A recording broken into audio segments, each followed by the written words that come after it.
Hey, college wrestling fans, it's JT1Wrestle here, and today I'm going to talk about what I would do to make the NCAA Division One wrestling season as good as it could possibly be. Now, the first thing I want to say is eventually, yes, I do want to give ideas for NCAA Division Two, NCAA Division Three, NAIA, NJCAA, women, so on and so forth. But I'm just going to start today with NCAA Division One because there's other issues and other problems and other details that go into D2 and D3 and NAIA and NJCAA and women's that are different from NCAA Division 1. So the focus today will be NCAA Division 1. And the very first thing I want to say is that as a whole, as a society, as a community, we have got to get away from this mentality of things are as good as they can be, because there was a time, believe it or not, where things were not as good as they are now. Things have actually gotten a lot better. If you go back to before 2007, our old qualification system in NCAA Division 1 was terrible. It was horrible. Nothing mattered throughout the entire season other than getting you a seed. It would help with seeding at the conference tournament. But other than that, everything else that happened during the season, your great wins, your placements at huge tournaments, wins over ranked individuals, so on and so forth, none of that really mattered because there was a time where if you wrestled extremely well all season long, but you were upset at a tournament, at the conference tournament. Say you were in the Southern Conference, or you were in the Mid American Conference Championship, you were in the Pac 12, and you were upset early on, and they were only going to take the top two, and you come all the way back to that third place match. Now you're say you had injury default, your chances of getting a wild card at fourth place were slim to none. And then let's say the opposite. Let's say you wrestled in the Big Ten and you wrestled like crap all season. You walk into the Big Ten with a record of like 11 and 27. You're not ranked. You haven't beaten anybody of importance. And you somehow or another managed to get into that seventh place match, and the Big Ten took the top seven, and you win that seventh place match. Now, here you are with a record of like 11 and 27. You're not ranked, but you're going to nationals, and here's another guy that was been ranked all season, has wins over various wrestlers in the top 25, but he took fourth at the Pac 12s, and he's not going to go to nationals. So they took a look at that back in 2007 and said, "Hey, this isn't right." So then they started having it to where your matches did count throughout the entire season. That was important to you as an individual in order to be able to help get you to the national tournament. And then they started doing the allocation system.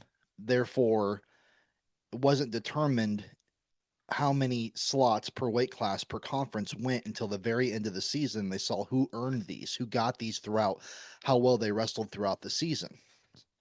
And I think that's a good thing. I think that's a very good thing that we switched over to that system. So therefore, then if you didn't end up placing where you were supposed to place, you still have a really good shot at getting in through our new wild card at large allocation system. So let's say that before 2007, you were in the Big Ten, for example. The only way you were eligible for a wild card at large, whatever they called it back then, this is called a wild card. The only way that you were eligible for that is if you took eighth place. If you weren't in that eighth place match, if you didn't place top eight and you weren't eighth place, you had absolutely no shot at going to the national tournament at all. But because of the new allocation system, you can place below eighth place now at the Big Tens and still stand a chance at qualifying for nationals if your season proved that you are good enough to be there.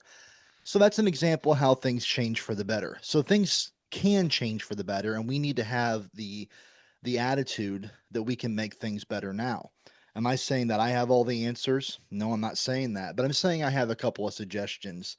And for me personally, I think the first thing that we should really advocate for, the first thing that we should really push for, is to try to get NCAA Division One wrestling and then eventually all of college wrestling to a one semester sport. I have always thought that it's absolutely asinine, just completely backwards and just strange. I mean, if you were to sit down and have like another uh civilization from another planet come down and visit Earth and they saw the way that we were handling this, they would be like, what in the world's going on? It's so weird.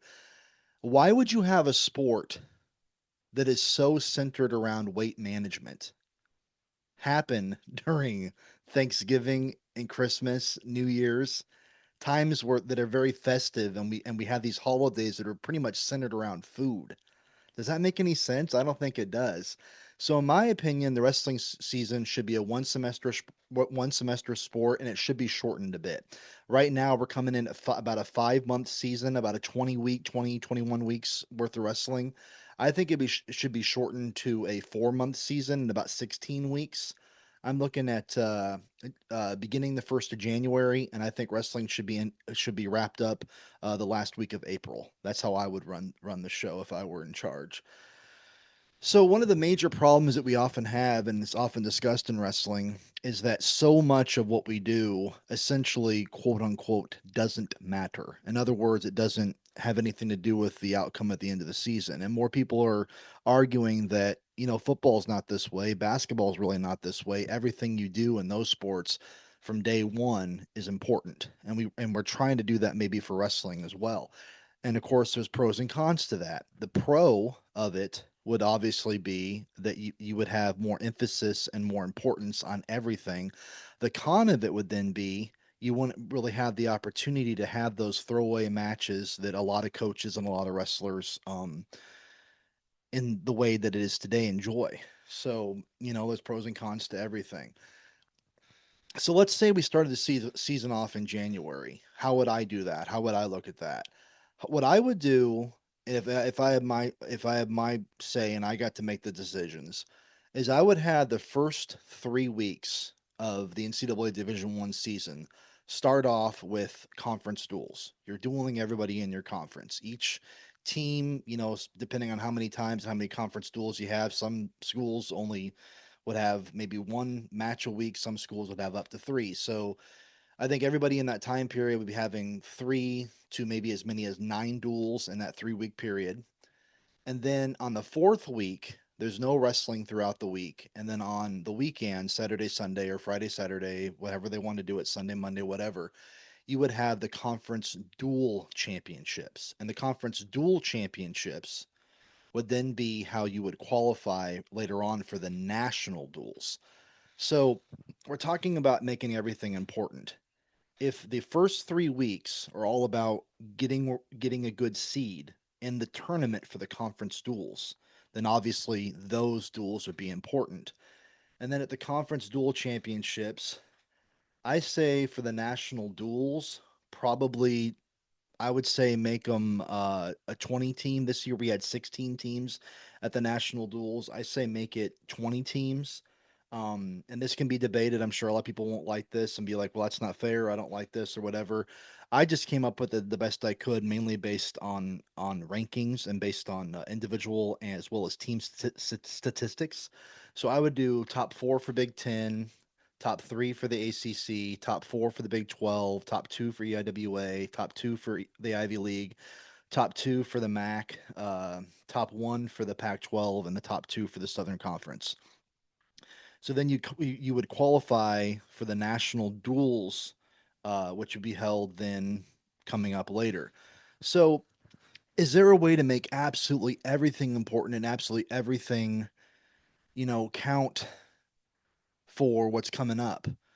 Well, probably not everything, but what we could do then between weeks 5 and week 7, so week 5, 6, and 7, is you could start having your non-conference duels, and maybe try to get some of the teams that have already qualified. And that's another problem there too, is that we might not be able to have our schedules absolutely set in stone all the time. Maybe more like along the lines of, looking at like where we're going to be and stuff, and it could be circumstantial as well. So that would be a time when maybe not every duel would count, but then again, maybe some of them would count because then they would be able to help you get your seed at the national duels, which I would say after week 5, week 6, and week 7, week 8 So this would be the end of February now. So the end of January would be the conference dual championships, and now for the end of February would be the national duels. And I feel personally, as do a lot of other people, this should be where our team NCAA Division One championships are decided for the team. And I can open that up here in a minute for why I feel that way. But let's go on to weeks 9 through 12, which would be the month of March. So here's where I think in week 9, 10, week 11, week 12, we should be having some of our major in season tournaments. I know some people want to get rid of those altogether. I don't think we should. I think that those should be important, and I think those should be something that we emphasize and try to make better and try to hype. And I'm talking like Cliff Keen, Las Vegas, the Midlands, the Southern Scuffle, the Soldier Salute, maybe even Reno Tournament of Champions. Tournaments like that. I really don't think we need all of these millions of opens that we have every season. All these opens that nobody pays attention to, that nobody cares about. I don't think we need all of these. Some people argue that we do need them because that allows a lot of wrestlers who are not starters, a lot of the reserves, a lot of the backups to get some good matches in. I say that we fix that problem with extra matches at duels. I think there's no problem with that to have some extra matches at duels, like have the regular duel, throw in some extra matches to get those guys some matches. I think that's how we solve that problem. That's my opinion. So how in the world, you know as well as I do, and there's no sugarcoating this, that the only tournament really worth its weight anymore in NCAA Division One wrestling is the Cliff King Las Vegas Invitational. That has still kept its prestige. We still have a lot of really great wrestling there. I mean, you can go back and just look through like the last 4 or 5 years and see that there have been wrestlers who have not placed, who have been round of 12 or even 2-2 at Cliff Keen, Las Vegas, who then went on in March to become All Americans. That's how tough the Cliff Keen, Las Vegas tournament still is. But whether anybody likes it or not, it's just the truth. Both the Midlands and the Southern Scuffle, while they still have some very good wrestling, probably right around the semifinals and the finals, is still very tough competitive wrestling. They both have been watered down. They both have been saturated, and that's not a good thing at all. That's not a good thing at all. It's not a good thing that schools are sending backups and reserves to these tournaments rather than their starters. That's not good for our sport. That's not good for the tournament. That's just not good, period. We need that to be different. And I ask myself, okay, well, what do you do about that? How do you solve that problem? And there have been people that have said that this opens up a whole new can of worms, but in my opinion, what if at Cliff Keen, Las Vegas? What if at the Southern Scuffle? What if at the Midlands? I don't know what you would say, champions, finalist, top three, top four, whatever you want to make it. Maybe even the full top eight place winners per tournament. Maybe that's too much. I don't know. But let's have it to where if you win it, or you get first, or you get second, or you get third, or you get fourth, or whatever it happens to be, the X amount of people that place at these tournaments also qualify for the national tournament. That could be a qualifier there. Um, I think that may be one way to get these tournaments to start having the kind of prestige and the kind of competition that they used to have. That's something that I would definitely do there. So sometime between week 9 and week 12, I would have that. And then getting into the month of April, I would give maybe even week 12 and week 13, or maybe just week 13. I think that should be an off week. I think we should have an off week for healing up, preparation. Getting prepared for the conference championships, which I would hold on week 14. I think week 14 should be the conference championships, or you could also do it the other way around, where you do it the week before to give the guys 2 weeks off instead of just 1 week off between conference and the national tournament. But whatever, the national tournament being the final week of April. So that's how I would handle the season. Now, some people go back and they say, let's go back and look at your idea of having these major in-season tournaments, Cliff Keen, Midland, Southern Scuffle, so on and so forth. Having the ability to qualify for the national tournament from there. Does that therefore then water down and weaken the conference championship? I don't think it necessarily has to, because what people are thinking is, well, okay, so if wrestler B goes in and wins Cliff Keen and he's already qualified, what's the point of going in and wrestling at conference? Well, It could still be to win a conference title, to have the accolades of being a conference champion. That would still be there.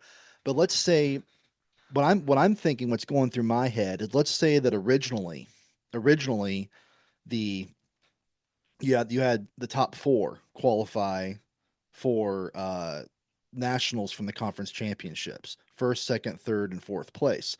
If Wrestler B has already won, say, the Cliff Keen, and he's already going to the nationals, now there's still going to be four spots there, but now fifth place is going to get to go too, because first place is already qualified, and then that would therefore second, third, fourth, and then now fifth would also qualify as well. And I don't see why this would be any problem. I don't see why we couldn't have it to where you have all these tournaments, the Cliff Keen, the Soldier Salute, Southern Scuffle, Midlands, whatever else you want to add into that or not add into that, subtract from that, whatever. And then probably 2 weeks before conference, you would go off and be like, here's what we got, here's what's going on. So now we have we've already qualified. Let's take 125. 125, we've already qualified uh 10 guys to the weight. We've already qualified 15 guys to the weight, whatever it is. Let's say it's 10. Therefore, we still have 23 more qualifiers that we can have throughout the tournaments. And that would give more emphasis and more um, reason, a greater sense of urgency to compete at these tournaments therefore too. And I don't think it would actually hurt the conference tournaments at all, not in my opinion. So anyway, I know I kind of rambled on here a little bit, but this is how I would tackle it, and I think a lot of this would allow the entire season to matter more, to like really be emphasized and really be like, okay, there's no throwaway matches here. And now we kind of know that we're gonna maybe hopefully see better wrestling and stuff. I don't know.